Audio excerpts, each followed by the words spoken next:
Hi, I'm Josh Koestenbaum, Associate Principal Cello of the St. Paul Chamber Orchestra.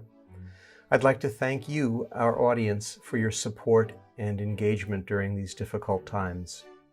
We feel extremely grateful to be able to connect with you online and to unite over our shared love of music.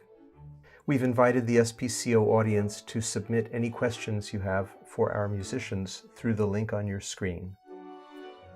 We've already received so many wonderful, thoughtful questions. I'm here today to answer a few of them. The first question is from Jane.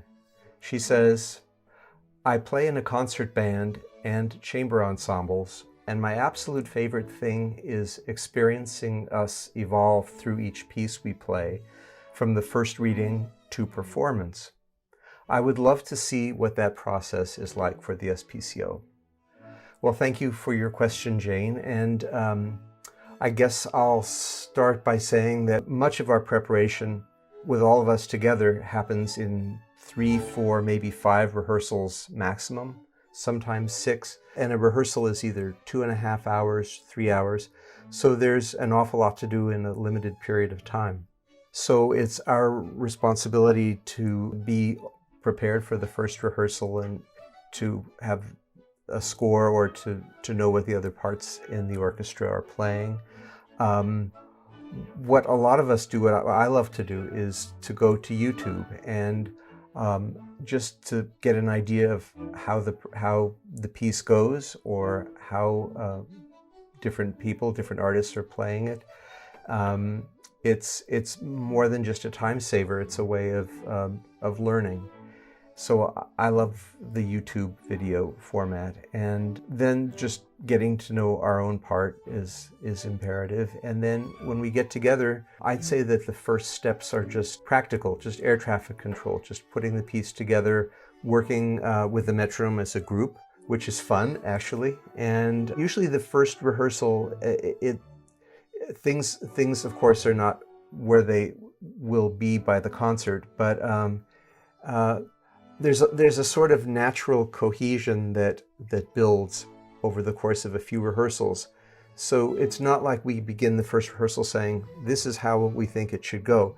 It just sort of evolves over a short period of time, over 3 to 5 rehearsals. And very often it evolves in a way that no one particular musician has specifically intended.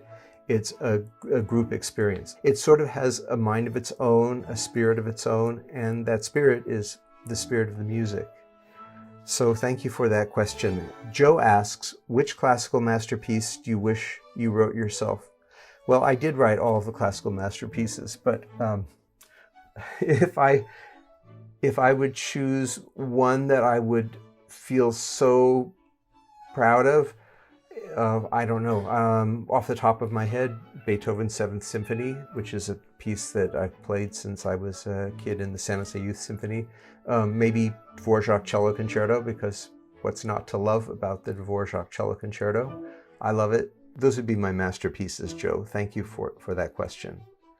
Emily asks, can you be a musician even if you're not exceptionally good?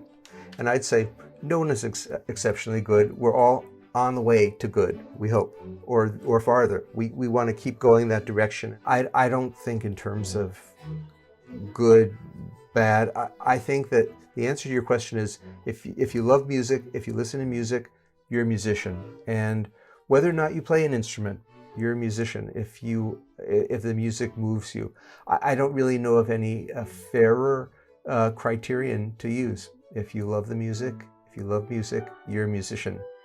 And so that's a beautiful question. And so thank you, Emily, and thank you, Joe and Jane, for these questions. We love hearing from our SPCO audiences.